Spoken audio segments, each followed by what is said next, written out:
ಬೆಳಗೆ ಓಡನ್ನಲ್ಲ ನಮಿಗೆ ನಮಿಗೆ ನಮಿಗೆ ಎನಗೆಂದು ಎನಗೆಂದು ಎನಗೆಂದು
ಹಾಗಾಗಿ ನಾನು ಅವಸರವಾಗಿ ಬರ್ಬೇಕಾಯ್ತು.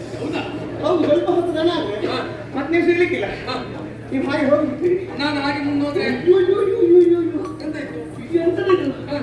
ಮದುವೆ ಹೆಸರು ಕಂಡಿದ್ದೆ ನಾನು. ಹೌದು, ಇದೇ ಶೃಂಗಾರ. ಆಮೇಲೆ ಇವತ್ತೇ ಇಷ್ಟು ಮಾಡ್ಕೊಂಡಿದ್ದೀವಿ. ಅಬ್ಬ ಅವತ್ತು ನೋಡಿದ್ರೆ ಮತ್ತೆ ಯಾವತ್ತು ನೀನು ನೋಡ್ಲಿಲ್ಲ ಅನ್ನೋ ಸಲುವಾಗಿ ಸಿದ್ಧತೆ ಹೇಗೆ? ಅದಲ್ಲ, ಬಹುಶಃ ತೆಗೆದುಕೊಳ್ಳ ಇವತ್ತು ತೆಗೆದುಕೊಂಡದ್ದು. ಏನ್ ಕಣ್ಣಿಗೆ ಕಾಣ್ಕೊಂತ ಹಾಕೊಂಡು ಮದುವೆಗೆ ಅಂತ ಮಾಡಿಬಿಟ್ಟು ಈಗ ಮತ್ತೆ ಅದಲ್ಲ. ನಾನು ಇವತ್ತು ಕೇಳಿದ್ರು ಸತ್ಯ ಆಗಬೇಕು ನೀವು. ನಾ ಯಾವಾಗ ಸುಳ್ಳು ಹೇಳಿದ್ದೇನೆ? ಬೆಳಗ್ಗೆ ಸಭೆಯಲ್ಲಿ ದೇವನೊಬ್ಬನಿಂದ ಬಂದಿದ್ದಾನಂತೆ. ಹೌದಾ?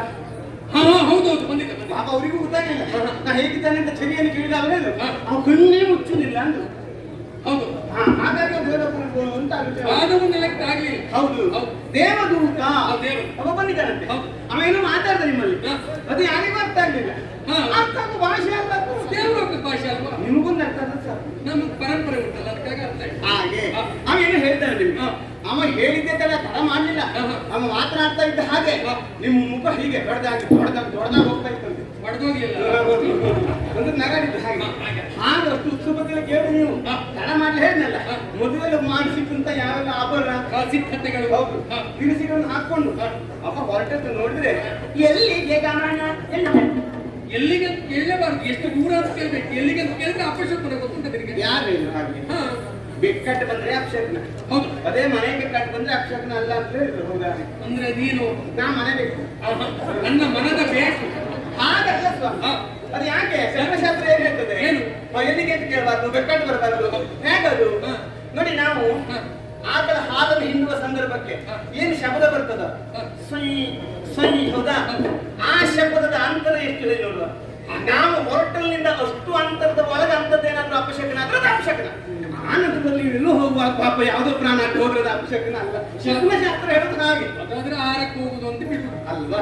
ಹಾಗಾದ್ರೆ ಜೊತೆಗೆ ಎಲ್ಲಿಗೆ ಕೇಳಬಾರ್ದು. ಯಾಕೆ ಯಾಕೆ ನೋಡಿ, ಒಬ್ಬ ಸತ್ಯನಿಷ್ಠನಾದ ವ್ಯಕ್ತಿ ಗುಪ್ತ ಕಾರ್ಯಕ್ಕಾಗಿ ಹೊರಟಿರ್ತಾನೆ. ಅವನ ಸ್ನೇಹಿತನೊಬ್ಬ ಮಧ್ಯದಲ್ಲಿ ಸಿಗಲಿ ಹೊರಟಿದ್ದೀಯ ಅಂತ ಕೇಳ್ತಾನೆ. ಅವ ವಿಷಯ ಹೇಳಿದ್ನ ಗುಪ್ತ ಕಾರ್ಯ ಕೆಟ್ಟು ಹೋಗ್ತದೆ. ಹೇಳಲಿಲ್ವೋ ಅವನ ಸತ್ಯ ನಿಷ್ಠತನ ಹಾಳಾಗಿ ಹೋಗ್ತದೆ. ಹಾಗಾಗಿ ವ್ಯಕ್ತಿಯೊಬ್ಬ ಉಭಯ ಸಂಕಟಕ್ಕೆ ಸಿಲುಕಿ ಬರ್ತಾನೆ ಎನ್ನುವ ಕಾರಣಕ್ಕಾಗಿ ಎಲ್ಲಿಗೆ ಎಂದು ಕೇಳಬಾರ್ದು. ನಮ್ಮದಷ್ಟೇ ಯೋಚನೆ, ಮತ್ತೆ ಬೇರೆ ಯೋಚನೆ ಮಾಡ್ಬಾರ್ದು. ನಾವು ಎಲ್ಲಿ ಹೋಗ್ಲಿ ಎಂತ ಮಾಡಿಲ್ಲ ನಮಗೆ. ಹಾಗಾಗಿ ನಾ ಕೇಳಿ ತೊಂದ್ರೆ ಇಲ್ಲ. ಅದ್ರ ಜೊತೆಗೆ ಎಂತದೋ ಒಂದು ಸುದ್ದಿ ಹೇಳಿದ್ದಾನೆ. ಈ ರೀತಿಯಾದಂತಹ ಸಿದ್ಧತೆ ಹೊರಟ ಪರಿ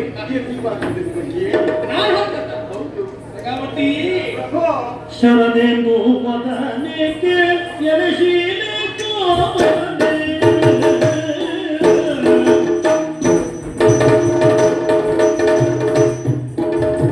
ಶರದೆಂದು ಮದನೆಗೆ ಎರಶೀಲೆ ಕೋಮನೆ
ದೇವದೂತ ಅವ ಮಾತಲ್ಲಿ ಹೌದು.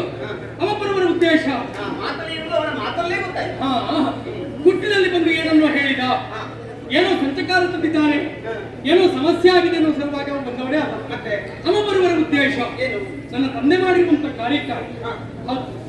ಇನ್ನೊಂದು ಸಂದರ್ಭದಲ್ಲಿ ನನ್ನ ತಂದೆ ಬರುವಂತ ಶತಾನೀಕರು ದೇವಲೋಕಕ್ಕೆ ದಾಳಿಯಿಂದ ಸಿಗಿರುವಂತಹ ರಕ್ಕಸರ ಉಪಟಳದಿಂದಲಾಗಿ ದೇವತೆಗಳನ್ನು ರಕ್ಷಣೆ ಮಾಡಲು ಸುಲಭವಾಗಿ ಅವರ ಆಮಂತ್ರಣದ ಮೇಲೆಗಾಗಿ ದೇವಲೋಕಕ್ಕೆ ಹೋದವರಲ್ವ. ಆ ಕಾಲಕ್ಕೆ ಅವರನ್ನೆಲ್ಲ ಕೊಂದ ಬಳಿಕ ನಮ್ಮ ದುರಾದೃಷ್ಟವು ಏನೋ ಗೊತ್ತಿಲ್ಲ, ತಂದೆಯನ್ನು ನಾವು ಕಳೆದುಕೊಂಡೆವು. ಅವರ ಪಾಲಿಗೆ ಬಂದಿರುವಂತಹ ಕಷ್ಟವನ್ನೆಲ್ಲ ದೂರಪಡಿಸಿದವರು ನಮ್ಮ ತಂದೆ. ಆವತ್ತಿನ ದಿವಸ ನಮ್ಮ ಕಷ್ಟವನ್ನು ಪರಿಹರಿಸಿದ ಪರಿಣಾಮವಾಗಿ ವಿಶೇಷವಾದಂತಹ ಮಾನ್ಯತೆಯನ್ನು ನೀಡಬೇಕು, ಒಂದು ವಿಶೇಷವಾದಂತಹ ಸಮ್ಮಾನವನ್ನು ಇರಿಸಿಕೊಳ್ಳಬೇಕೆನ್ನುವ ಉದ್ದೇಶಕ್ಕಾಗಿ ತಂದೆಯ ಮರಣೋತ್ತರವಾಗಿ ನನಗೆ ಒಂದು ವಿಶೇಷವಾದಂತಹ ಸಮ್ಮಾನವನ್ನು ಮಾಡಬೇಕು ಎನ್ನುವಂತ ತೀರ್ಮಾನದಲ್ಲಿ ನಾಗಲೋಕದಿಂದ ಆ ಮಾತನೆಯನ್ನು ಕಳುಹಿಕೊಟ್ಟು ಅದಕ್ಕಾಗಿ ದೇವೇಶನ ಅಂಬೋಣದ ಮೇರೆಗೆ ಮಾತಲಿಯನ್ನು ಒಡಗೂಡಿ ನಾಗಲೋಕಕ್ಕೆ ಹೋಗುವ ಸಿದ್ಧತೆಯನ್ನು ನಾನಿದ್ದೇನೆ. ನಾನು ಮೇಲೆ ಹೋಗ್ತೇನೆ. ಬೇಡುವೆ ಪ್ರಾಣೇಶ ಅನಿಮಿಷರಿಂದಲೇ, ಬೇಡುವೆ ಪ್ರಾಣೇಶ ಅನಿಮಿಷರಿಂದಲೇ, ಕೇಳು ಸಂಭವಿಸುವುದು, ಕೇಳು ಸಂಭವಿಸುವುದು,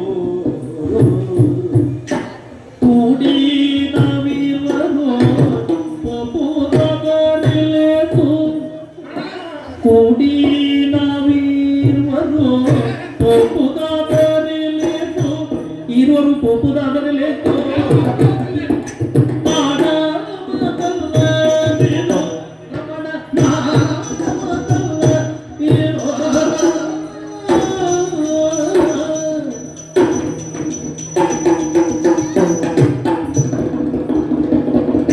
ಕೂಡಿ ನಾಟ ಮಾತಲ್ಲದೇನೋ ನಾನೀಗ ಇಲ್ಲಿರುವುದಲ್ಲ. ಮತ್ತೆ? ನಾ ಮೇಲೆ ಹೊರಟೆ. ಅರೆ, ಎಂತದು ಮಾತಾಡ್ಬೇಡಿ. ನಾ ಮೇಲೆ ಹೋಗ್ತೆ. ಮ್ಯಾಲೆ ಹೋಗ್ತೀವಿ ಎಕ್ಕುತ್ತೀರಂದ್ರೆ ಹೇಳ್ಬೇಡಿ ಮುಸುಜ್ಜಿ ಹೋಗ್ತೀನಿ ಅಂತ. ಯಾಕೆ? ವಸ್ತುದೇ ವಾಸ್ತು ಇವತ್ತು ವಸ್ತು ಅಂತ ಹೇಳ್ತಾ ಇರ್ತದಂತೆ. ನಾನು ಮ್ಯಾಲೆ ಹೋಗ್ತೇನೆ ಅಂತ ಹೇಳ್ಕೊಂಡು ವಸ್ತು. ಅಂದ್ರೆ ಮೇಲೆ ಇರುವುದು ಯಾವ್ದು? ನಾಲ್ಕರು. ದೇವಲೋಕಕ್ಕೆ ಹೋಗಿ ಬರ್ತೀನಿ ಹೇಳಿ. ಹಾ, ದೇವರು. ಈ ದೇವ್ರೇ ಹಾ. ಒಂದು ದೃಷ್ಟಿವೇ ಮತ್ತೆ ವಿದೇಶಕ್ಕೆ ಹೋಗುದೇ ಎಷ್ಟೆಲ್ಲ ಕಷ್ಟ. ದೇವಲೋಕಕ್ಕೆ ಹೋಗುದು ಯಾವ ಖರ್ಚು ಇಲ್ಲದೆ ಮತ್ತೆ ನಾ ಬರ್ತೇನೆ ಎಂತ? ನಾ ಬರ್ತೇನೆ ಅಂದ್ರೆ ಅವ ನಾಲ್ಕು ಲೋಕದಿಂದ ಇಲ್ಲಿಗೆ ಬಂದ ನನ್ನನ್ನು ಕರೆದುಕೊಂಡು ಹೋಗುವ ಸಲುವಾಗಿ ಬಿಟ್ಟರೆ ನಿಮ್ಮ ಫುಲ್ ಕುಟುಂಬನ ಕರ್ಕೊಂಡು ಹೋಗ್ತೇನೆ ಅಂತ ಹಾಗೆ ಒಪ್ಕೊಳ್ಳಿಲ್ಲ.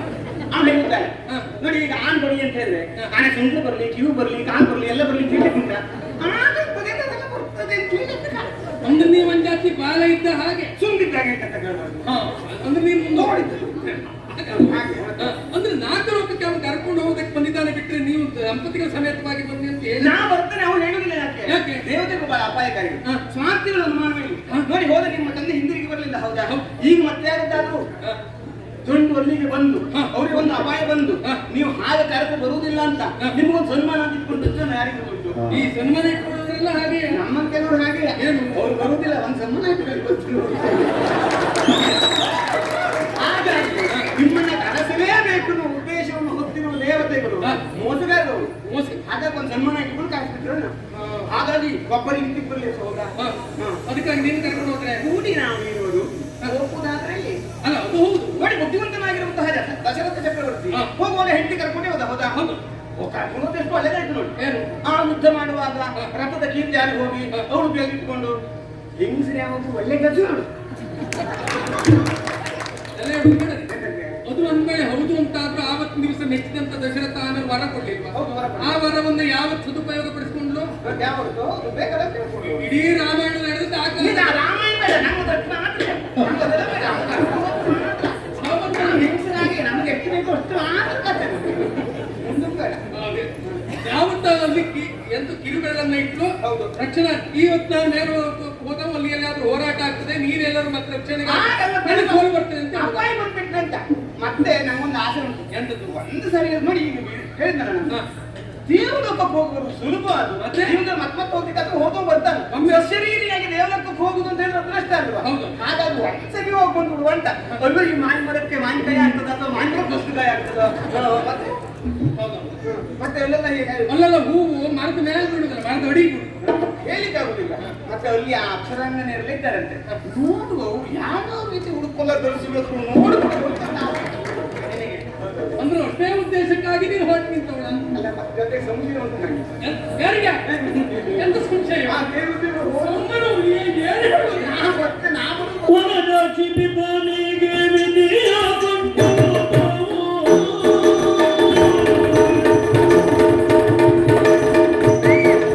ವನದ ಚಿಪಿತನಿಗೆ ವಿಧಿಯ ಸಂಕಲ್ಪವು ಅನುಮಾನ ಯಾಕೆ ಹೀಗೆ?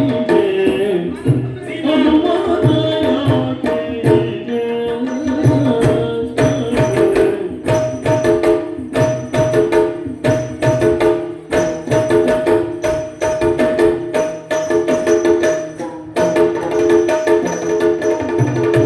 ನನಗೀವ ಮನ್ನಣೆ ನಿನಗೆ ಸಮರ್ಪಣೆ ನನಗೀವ ಮನ್ನಣೆ ನಿನಗೆ ಸಮರ್ಪಣೆ ದಿನ ಮೂರರಲ್ಲಿ ಬರುವೆ ನನಗೀವ ಮನ್ನಣೆ ನಿನಗೆ ಸಮರ್ಪಣೆ ದಿನ ಮೂರರಲ್ಲಿ ಬರುವೆ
ಕಾರಣ ಹೇಳು. ಆವತ್ತಿನ ದಿವಸ ತಂದೆಗಾದದ್ದು ಮೋಸವೇ ಆಗಿರಬಹುದು. ಹಾಗಂತ ದೇವತೆಗಳು ಮೋಸ ಮಾಡದ್ದಲ್ಲ, ವಿಧಿಯ ಸಂಕಲ್ಪವೇ ಹಾಗಿತ್ತು. ಅವ್ರು ಪಡ್ಕೊಳ್ಳೋದೇ ಎಷ್ಟು ಅಲ್ವಾ? ನನಗಿರೋದು ಹಾಗೆ. ಹಾಗಂತ ಆವತ್ತು ನನ್ನ ತಂದೆ ಮಾಡಿರುವಂತ ಕಾರ್ಯದಿಂದ ಇಂಥದ್ದು ವಿಶೇಷವಾದಂತ ಮನ್ನಣೆ ನಮ್ಮ ಪಾಲಿಗೆ ದೊರಕುತ್ತದೆ ಅಂತಾದ್ರೆ ಅದು ನಮ್ಮ ಪಾಲಿನ ಯೋಗ ಭಾಗ್ಯ ಅಂತ ತಿಳಿಬೇಕು. ಅದನ್ನು ಹೇಳ ಮೃಗಾವತಿ, ನಾನು ಇಲ್ಲಿಂದ ಅಲ್ಲಿಗೆ ಹೋಗ್ತೇನೆ, ಅಲ್ಲಿ ಏನನ್ನು ಕಂಡು ಬಯಸ್ತೇನೆ. ಹೌದು. ನೀನ್ ಹೇಳಿದ್ಯಲ್ಲ, ಅಪ್ಸರಾಂಗನೇ ಇರ್ತಾರೆ, ಬಹಳ ಚಂದ ಇರ್ತಾರೆ. ನಮ್ಗದೇ ಸಂಶಯ. ಅಂತ ಮಾತಾಡುತ್ತೇನೆ. ನನಗಿರ್ಬೋದು ನೀವು ಒಬ್ಬರೇ. ಅಲ್ಲ ಇರೋಳು ಒಬ್ಬರೇ, ಒಂದು ಸುಮಾರು ಜನ ಇದ್ದಾರೆ. ಹಾಗಲ್ಲ, ಸತ್ಯದ ಒಂದು ಮಾತು ಹೇಳಲಿ. ಆ ದೇವಲೋಕದಲ್ಲಿರುವಂತ ಅಪ್ಸರಾಂಗನೆಯರು ನನ್ನ ಕಾಲಕ್ಕೆ ಅಂತಲ್ಲ, ನನ್ನ ಅಜ್ಜನ ಕಾಲಕ್ಕೂ ಅವರು ಅಲ್ಲೇ ಇದ್ರು. ಇನ್ನು ಮುಂದೆ ನಮ್ಮ ಮೊಮ್ಮಕ್ಕಳ ಕಾಲಕ್ಕೂ ಅವರು ಅಲ್ಲೇ ಇರ್ತಾರೆ. ಅವರನ್ನೆಲ್ಲ ನಾನು ಬಯಸುವವನ. ಮತ್ತೆ ನನ್ನ ಹೆಂಡತಿ ಚಂದದ ಮುಂದೆ ಮತ್ತಿನ ಯಾರಿದ್ದಾರೆ? ಇನ್ನೊಂದು 10-20 ವರ್ಷ ಹೋದ್ರು ನೀನೇ ಚಂದ ಬಿಟ್ಟು ಮತ್ತಿನ ಯಾರು ಚಂದ ಇಲ್ಲ. ದೇವತೆಗಳು ನಿರ್ದೇಶಕರು, ಅವ್ರು 30, ಅವ್ರಿಗೆ ಹೆಚ್ಚಾಗುವುದೇ ಇಲ್ಲ. ನಿನಗಾಗಲ್ಲ, 18 ಮೇಲೆ ಹೋಗುವುದೇ ಇಲ್ಲ. ಹಾಗಲ್ಲ ಅಂದ್ರೆ ನಾಗರಿಕಕ್ಕೆ ಹೋಗಿ ಅಲ್ಲಿ ನನಗೆ ನನ್ನ ಸನ್ಮಾನಿಸಿದ್ರು ಅಂತಾದ್ರೆ ಎಲ್ಲಿವರೆಗೆ ಸ್ಪಷ್ಟವಾಗಿ ಹೇಳ್ತೇನೆ, ಜನಗೀವ ಮನ್ನಣೆಯು ನಿನಗೆ ಸಮರ್ಪಣೆ. ಇದು ಮೊದಲೇ ಗೊತ್ತಾಗೋಗಿದೆ. ಏನು? ಒಂದು ಕೊಡುವುದೇ ಅದು 2 ಕಾಯಿ, 1-2 ಹಣ್ಣು ಅಂತ. ಹಾಗಲ್ಲ, ಅಲ್ಲಿ ಯಾವುದೇ ಅಮೂಲ್ಯವಾದದನ್ನು ಕೊಟ್ಟರೂ ಸಹ ಅದು ನಿಮ್ಮ ಪಾಲಿಗೆ ಸಮರ್ಪಣೆ. ಹೆಚ್ಚೆಲ್ಲ ದಿವಸ ಕಾಡುಕಲ್ ಕೊಟ್ಬಿಟ್ರು ಬೈತ ಮಾಡಿ. ಕೂತ್ಕೊಂಡು ಬರ್ತೇನೆ, ದಿನ ಕಾಡಿದ್ದಿದ್ದೆ ಆಯ್ತು. ಮತ್ತೆ ತೆಗೆದು ಹೊತ್ಕೊಂಡು ಇರ್ಬೇಕು. ಹಾಗಲ್ವೇ ದೇವಲೋಕದಲ್ಲಿ ಯಾವ ರೀತಿಯಾದಂತ ಸಮ್ಮಾನ ಇರ್ತದೆ ಅಂತ ನಮ್ಗೆ ಗೊತ್ತುಂಟ. ಅವ್ರು ದೇವರು ಸನ್ಮಾನ ಹೇಗಿದೆ. ಅಲ್ಲಿ ಹೇಗಿದ್ರು ಸಹ ನನಗೆ ಕೊಟ್ಟದನ್ನು ನಿನಗೆ ಕೊಡುವುದಕ್ಕೆ ಸಿದ್ಧರಾಗಿ ಬರ್ತೇನೆ. ಪ್ರಶಸ್ತಿ ದೊಡ್ಡದು. ಹ? ಅಲ್ಲ, ಕೀರ್ತಿ ಬಹಳ ದೊಡ್ಡದು. ಹಾಗೆ ವಿಶೇಷವಾದಂತ ಸಮ್ಮಾನ ಆದದ್ದೆಲ್ಲವನ್ನು ನಿನ್ನ ಪಾಲಿಗೆ ಒದಗಿಸಿ ಕೊಡ್ತೇನೆ. ಹೆಚ್ಚಿನ ದಿವಸ ಅಲ್ಲ, 3 ದಿವಸದಲ್ಲಿ. 3 ದಿವಸ? 3, 1, 2, 3. 3 ದಿವಸ. ಹೌದು. 3 ಹೆಚ್ಚು ಕಡಿಮೆ ಆಗುತ್ತಿಲ್ಲ ಈಗ. ಯಾಕೆ? ಯಾಕೆ ಈ ದೇವತೆಗಳಿಗೆ ನಮ್ದು ಒಂದು ದಿವಸ ಅಂತ ಹೇಳಿದ್ರೆ ಒಂದು ವರ್ಷ ನಮಗೆ. ಅವರ ಒಂದು ದಿವಸ ನಮ್ಮ ಒಂದು ವರ್ಷ. 2 ವರ್ಷ. ನಾನು ಅಂತ ಮಾತಲ್ಲಿ ಮಾತಾಡಿದ್ದೆ. ನಾನು ಉತ್ತರಿದ್ದು ಹಾಗಲ್ವೇ ದೇವಲೋಕದ ಮಾರ್ಕು ಇಲ್ಲಿ ಭೂಲೋಕದ ಬಹಳ ವ್ಯತ್ಯಾಸ ಉಂಟು. ಆದೀಗ ಅವ್ರು ಹೇಳಿದ ಹಾಗಲ್ಲ. 3 ದಿವಸ ಇಲ್ಲಿಂದ ಹೋಗುದು 1 ದಿವಸ, ಅಲ್ಲಿ ಸನ್ಮಾನ ಪಡೆಯುವುದು 1 ದಿವಸ, ಮತ್ತೆ ಬರ್ತಿ ತಿರುಗಿ ಬರುವುದಕ್ಕೆ 1 ದಿವಸ. ಅಂತೂ 3 ದಿವಸ ಬರ್ತೀರಿ, ಅಲ್ಲಿ ಏನೋ ಕೊಟ್ಟು ನಾವು ಕೊಡ್ತೀರಿ. ಅನುಮಾನವಿಲ್ಲ, ನನಗೆ ಈ ಮನ್ನಣೆ ನಿನಗೆ ಸಮರ್ಪಣೆ. ಕೊನೆಗೂ ನಾವು ಬರುದು ಬೇಡ ಅಂತ ಹೋಗುವುದು ಬರುವುದಪ್ಪ. ಹಾಗೆ ಹಠ ಮಾಡುದಿಲ್ಲ. ಎಲ್ಲ ಕಡೆಗೂ ನಾನು ಬರ್ತೇನೆ ಅಂತ ಹಠ ಮಾಡೋದು ಸರಿಯಲ್ಲ ಅಲ್ವಾ? ಅದು ಹೇಳೋಕೆ ಮತ್ತೆ ಹೋಗ್ಲಿಕ್ಕೆ ಆಗುದಿಲ್ಲ ಅಂತ ಒಂದ್ಸರಿ ಹಾಗೆ. ಈ ವರ್ಷ ಇಷ್ಟು ಒಳ್ಳೆ ಸನ್ಮಾನ ಆಯ್ತು, ಬರುವ ವರ್ಷ ಬೇರೆ ದೊಡ್ಡ ಸನ್ಮಾನ ಆಯ್ತಪ್ಪ. ಮತ್ತು ಮೇಲಿಂದ ಕರ್ಕೊಂಡು